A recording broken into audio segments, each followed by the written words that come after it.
आशीर्षल से कहता है कि आखिर ऐसी क्या बात तुम मुझसे छुपाने की कोशिश कर रही हो। तुम्हारे चेहरे से साफ नज़र आ रहा है कि तुम बहुत बड़ी कोई बात छुपा रही हो। देखो, मुझसे कुछ भी मत छुपाओ और मुझे साफ साफ बताओ। ये दबे लफ्ज़ों में बात करने का कोई भी फ़ायदा नहीं है। मैं तुमसे सिर्फ़ और सिर्फ़ इतना पूछना चाहता हूँ कि आखिर क्या वजह है कि तुम इतनी सख्त परेशान हो।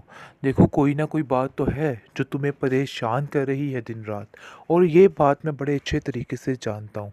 तो बेहतर यही है कि तुम कोई भी बात मुझसे मत छुपाओ। लेकिन अनाया साफ साफ मना कर देती है ईशल को, और कहती है कि आप कोई भी बात मत कीजिएगा, क्योंकि मैं जानती हूँ कि अगर कोई बात होगी तो सारे ही मेरे ऊपर आ जाएंगे, और कोई मेरी बात का यकीन तक नहीं करेगा कि मैं सच कह रही हूँ कि झूठ कह रही हूँ। तो बेहतर यही है कि मेरे बारे में कोई भी बात किसी से मत की जाए। बहरहाल जी, आप देखेंगे कि अनाया की बातों को वो समझ चुकी है और जान चुकी है कि जो कुछ भी हुआ सिर्फ़ और सिर्फ़ उसको फँसाया गया है, इसके अलावा नाया का कोई कसूर नहीं है। और कसूरवार सिर्फ़ और सिर्फ़ वो शायान है, इसके अलावा और कोई नहीं। और वो कहती है कि देखो, तुमने बहुत बड़ी गलती कर दी। तुम्हें आयज़ा भाभी की बात माननी चाहिए थी। चाहे जो कुछ भी है तो वो तुम्हारी बहन और तुम्हारा बुरा नहीं चाह सकती हैं। तुम्हें इस बात को समझना चाहिए था। जिस पर वो कहती है कि मुझे अब समझ आ चुकी है, लेकिन रूहान को मैंने बहुत अच्छा दोस्त पाया है, जिसकी वजह से मैंने उसके सब कुछ बता दिया। और अब मुझे किसी किस्म का कोई खौफ नहीं है, क्योंकि मैं जानती हूँ कि रूहान हर बात को संभाल लेगा और हर चीज़ ठीक कर देगा। क्योंकि हर वक्त परेशानी और बेचैनी ने उसको इस कदर पागल कर दिया था कि उसको खुद को समझ नहीं आ रही थी कि वो क्या करे। उसके पास वाहिद एक यही रास्ता था जिसकी वजह से वो अपनी ज़िंदगी को सुकून से गुजार सकती थी। और अब वो इस बात को लेके काफ़ी ज़्यादा मुतमिन हो चुकी है कि अब उसको कोई डराने धमकाने वाला नहीं है। वक्त आने पर सब कुछ उसके लिए ठीक हो जाएगा और कुछ भी गलत नहीं। और ये तुम्हारा बड़कपन है कि तुमने इन सब चीज़ों को देखते बूझते हुए सारी चीज़ों को इग्नोर किया है। मैं इस बात के लिए काफ़ी ज़्यादा खुश और मुतमिन हूँ कि वाकई में नाया किसी सेफ हाथ पे लग गई है, और इसने वाकई में तुम्हें बता के बहुत अच्छा काम किया है। बहरहाल जी, आप देखेंगे कि रूहान के दिल में बिल्कुल भी कोई ऐसी बात नहीं आ रही है, लेकिन खुटखुटी लग चुकी है आयज़ा को, क्योंकि आयज़ा को समझ नहीं आ रही कि आखिर वो क्या करे। और वो कहती है कि आखिर बाबा कैसे अनाया को माफ़ कर सकते हैं। मुझे अनाया ने बताया कि उसको माफ़ कर दिया गया है, लेकिन मैं इस चीज़ का यकीन कैसे करूं।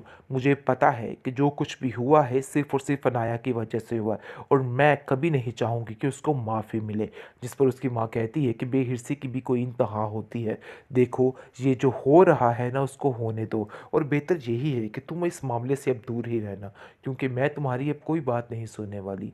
जो हुआ सो हुआ, लेकिन मज़ीद तुम्हारी कोई भी बात इस तरह की मेरे कानों तक आई तो मुझसे बुरा कोई नहीं होगा, और मैं ऐसा कुछ भी नहीं चाहती हूँ। और अगर तुम कुछ गलत करोगी और अब तुम्हें उसी हिसाब से ही बदला दिया जाएगा। लेकिन जी, आप देखेंगे कि आयज़ा कहती है कि आपको नाया की मोहब्बत जब से मिली है और आप सब कुछ मेरा भूल गई। जिस पर वो कहती है कि जिस तरीके से तुमने जलील और रुस्वा करके अपने माँ बाप को उस घर से निकाला है ना, ये बात मैं कभी भी नहीं भूल सकती। अनाया को इस बात पे काफ़ी गुस्सा है, और वो जाके आयज़ा से कहती है कि आखिर आप ऐसा कैसे कर सकती हैं। कैसे आपने बाबा को उस घर से बाहर निकाल दिया। अगर किसी को यहाँ पे पता चले कि वो लोग अपनी मर्ज़ी से नहीं बल्कि आपकी वजह से यहाँ से गए हैं, तो फिर आपकी आखिर क्या हालत हो और क्या हश्र रह जाएगा आपका। जिसको सुनकर वो कहती है कि इसका मतलब है कि तुम ये बात अब बताने की कोशिश करोगी और उन लोगों को बताओगी कि जो कुछ भी हुआ ये सब कुछ मैंने किया है। देखो, अगर तुमने ये सब कुछ किया ना, तो मैं एक पल नहीं लगाऊंगी तुम्हें बर्दाश्त करने में, और देख लेना कि तुम्हारा ऐसा हश्र करूंगी कि तुम याद रखोगी, क्योंकि अब तुम्हें खामोश रहना ही होगा। इशल को जैसे ही नाया की हकीकत का पता चलता है तो उसके रोंगटे खड़े हो जाते हैं, और उससे ये चीज़ बर्दाश्त नहीं होती। उसकी माँ ने हालांकि इसको बताया होता है कि तुम इस मामले में कुछ नहीं बोलोगी, इन सब मामला से तुम्हें दूर ही रहना होगा, लेकिन फिर भी इंसानियत के नाते वो ये सब कुछ नहीं कर सकती। वो नाया से जाके पूछ लेगी और कहेगी कि नाया, आखिर तुम ऐसा कैसे कर सकती हो। मुझे तो इस चीज़ का यकीन ही नहीं आ रहा, कितनी घटिया हरकत, ये सब कुछ क्या है। जिस पर वो कहती है कि आप किस किस्म की बात कह रही हैं, मैं आपकी बात को समझ नहीं रही। जिस पर वो कहती है कि मैं तुमसे सारी तुम्हारी पास्ट की बात पूछ रही हूँ, और ये बात तुम्हें बड़े अच्छे तरीके से मालूम हो चुका है कि मुझे तुम्हारी सारी असलियत पता चल चुकी है। जिसकी वजह से अनाया के अपने रोंगटे खड़े हो जाते हैं और हैरान परेशान हो जाती है। लेकिन आप देखेंगे कि वो कहती है कि मैं आपको सारी हकीकत बताऊंगी, लेकिन अभी इन सब चीज़ों को को थोड़ा वक़्त चाहिए। मैं चाहती हूँ कि मुझे थोड़ा वक़्त दिया जाए ताकि मैं अपनी सारी सफाई आपके सामने पेश कर सकूँ। लेकिन जी आप देखेंगे कि ईशल काफ़ी परेशान है और वो सोच रही है कि वो बहुत जल्द सारे मामलात आशिर को बता दे, क्योंकि ये सब कुछ उसके लिए बहुत ज़रूरी है और ये बहुत बड़ी ज़्यादती हो जाएगी अगर उन लोगों को ये बात पता ना चली। बहरहाल जी ये मामला तो एक तरफ है, दूसरी तरफ अनाया काफ़ी ज़्यादा खुश हो चुकी है क्योंकि रोहान ने उसकी बहुत मदद की है और ये बात साबित कर दिया है कि वाक़ई वो उसका वेल विशर है। क्योंकि जिस तरीके से उसके बाप से जाके उसने सारी बात क्लियर कर दी और उसके बाप ने उसको माफ़ भी कर दिया। ये बात अनाया के लिए बहुत बड़ी और खुशी की बात है। जैसे ही अनाया घर जाएगी, वहाँ पर उसकी माँ कहेगी कि कोई उल्टी-सीधी बात मत करना, जिस पर वो कहती है कि मैं यहाँ कोई उल्टी-सीधी बात नहीं करने आई, बल्कि आप लोगों को सिर्फ़ और सिर्फ़ यही बताने आई हूँ कि मैंने जो कुछ किया मुझे इसकी काफ़ी ज़्यादा शर्मिंदगी है। लेकिन उसकी माँ इस चीज़ से काफ़ी ज़्यादा शर्मिंदा हो रही होती है कि रूहान को सारी बातों का इल्म हो चुका है और वो रूहान से कहती है कि रूहान, अगर ये बात खुल के सामने आ गई तो हर चीज़ ख़त्म हो जाएगी। देखो ये बात खुलने वाली नहीं है और ये तुम्हारा बड़कपन है कि तुमने इन सब चीज़ों को देखते बूझते हुए सारी चीज़ों को इग्नोर किया है। मैं इस बात के लिए काफ़ी ज़्यादा खुश और मुत्तमिन हूँ कि वाक़ई में नाया किसी सेफ हाथ पे लग गई है और इसने वाक़ई में तुम्हें बता के बहुत अच्छा काम किया है। बहरहाल जी आप देखेंगे कि रूहान के दिल में बिल्कुल भी कोई ऐसी बात नहीं आ रही है।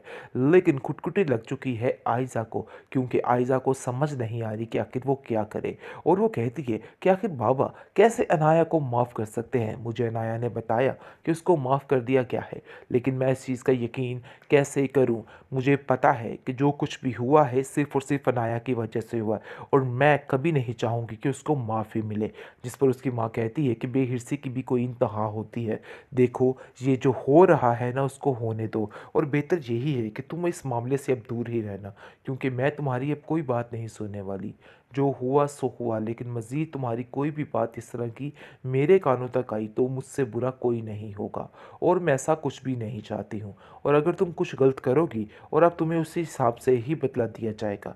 लेकिन जी आप देखेंगे कि आयज़ा कहती है कि आपको अनाया की मोहब्बत जब से मिली है और आप सब कुछ मेरा भूल गई। जिस पर वो कहती है कि जिस तरीके से तुमने ज़लील और रुस्वा करके अपने माँ बाप को उस घर से निकाला है ना, ये बात मैं कभी भी नहीं भूल सकती। अनाया को इस बात पे काफ़ी गुस्सा है और वो जाके आयज़ा से कहती है कि आखिर आप ऐसा कैसे कर सकती हैं?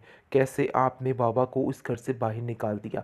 अगर किसी को यहाँ पे पता चले कि वो लोग अपनी मर्ज़ी से नहीं बल्कि आपकी वजह से यहाँ से गए हैं, तो फिर आपकी आखिर क्या हालत हो और क्या हश्र रह जाएगा आपका? जिसको सुनकर वो कहती है कि इसका मतलब है कि तुम ये बात अब बताने की कोशिश करोगी और उन लोगों को बताओगी कि जो कुछ भी हुआ ये सब कुछ मैंने किया है। देखो अगर तुमने ये सब कुछ किया ना तो मैं एक पल नहीं लगाऊँगी तुम्हें बर्दाश्त करने में और देख लेना कि तुम्हारा ऐसा हश्र करूँगी कि तुम याद रखोगी, क्योंकि अब तुम्हें खामोश रहना ही होगा।